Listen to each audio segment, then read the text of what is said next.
Oke, kita mulai ya. Coba deh, pernah nggak sih kamu ingat satu kejadian pas kecil yang dulu tuh rasanya kayak dunia mau kiamat, tapi sekarang pas diingat-ingat lagi, malah bikin ngakak sendiri? Nah, kali ini kita bakal bedah fenomena unik ini. Gimana ceritanya masalah segede gaban di masa lalu, sekarang bisa jadi cerita receh buat bahan ketawaan. Kita bakal mulai dari satu cerita spesifik, sebuah insiden kecil, sepele banget, tapi di mata seorang anak kecil, rasanya tuh kayak bencana nasional. Nah, ini dia titik awal kita. Coba deh inget-inget lagi, kamu pasti pernah kan ngalamin satu masalah yang rasanya tuh buntu banget. Kayak, udah deh hidup kelar besok, nggak ada jalan keluar sama sekali. Perasaan itu nyata loh, dan hampir semua orang pernah ngerasain hal yang sama. Ceritanya tuh berawal dari sini, sebuah tindakan iseng anak SD. Bukan karena niat jahat atau gimana ya, mungkin karena jepitannya lucu aja gitu. Atau refleks tangan lebih cepat dari otak. Tapi, yang jadi masalah utama itu bukan soal ngambilnya, melainkan efek domino ketakutan yang muncul setelahnya. Nah, ini nih yang seru dari cara kerja otak anak-anak. Satu masalah sepele bisa memicu badai ketakutan yang luar biasa. Awalnya cuma takut ketahuan, merembet jadi takut dimarahi, terus takut dicap maling, sampai puncaknya takut dipermalukan di depan satu sekolah. Imajinasinya langsung liar, mengubah jepitan mainan jadi monster.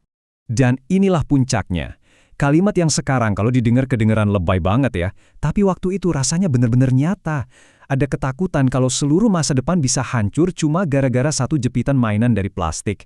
Ini contoh sempurna gimana perspektif kita bisa meledakkan masalah kecil jadi raksasa. Ternyata, insiden jepitan rambut tadi itu bukan kejadian yang cuma sekali terjadi. Justru, ini adalah bagian dari sebuah pola. Pola yang terus berulang sepanjang hidup kita. Yuk kita lihat gimana polanya.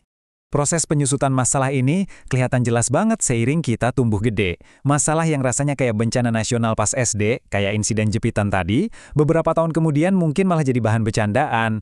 Terus, drama pertemanan yang ribut banget pas SMP, pas kita udah SMA, paling cuma jadi arsip lawas di otak kita, kadang-kadang malah lupa sama sekali. Jadi, intinya tuh ada di formula sederhana ini. Masalah yang sekarang rasanya besar banget, seiring berjalannya waktu, skalanya itu bakal mengecil. Dan pada akhirnya cuma jadi, sebuah cerita ringan, sebuah anekdot yang mungkin kita ceritain sambil lalu pas lagi ngumpul sama teman. Terus, apa sih yang sebenarnya terjadi? Kenapa masalah bisa menyusut gitu? Jawabannya ada di sebuah konsep yang bisa kita sebut fitur auto zoom out dalam kehidupan. Keren kan namanya? Jadi gini definisinya. Fitur ini tuh aktif seiring kita tumbuh dewasa.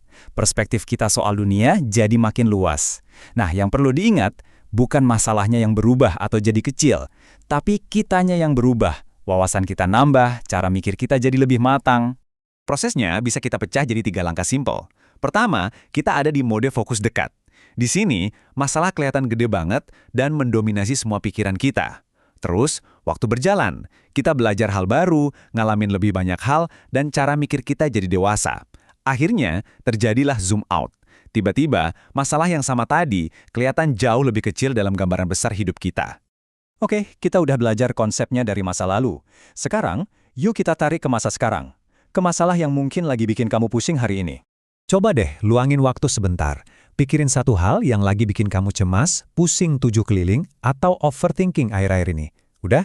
Sekarang coba proyeksikan ke masa depan. Bayangin dirimu 5 atau 10 tahun dari sekarang, ngeliat lagi masalah ini. Kira-kira skalanya bakal tetap segede sekarang nggak ya? Eits, tapi tunggu dulu. Ini klarifikasi yang penting banget.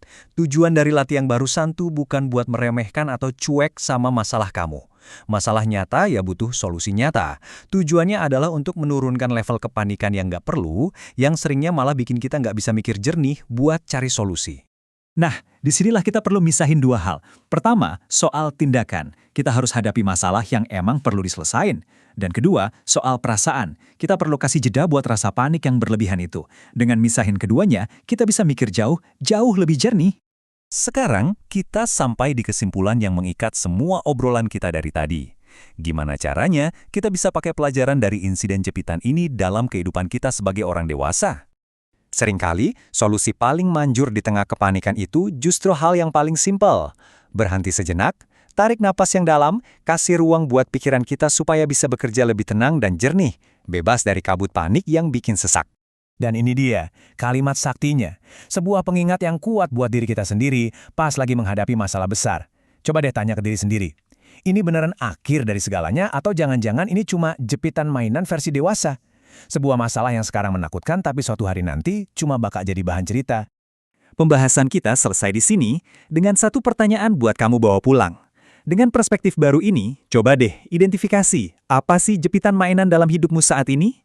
Semoga dengan melihatnya dari sudut pandang ini, beban di pundakmu bisa terasa sedikit lebih ringan.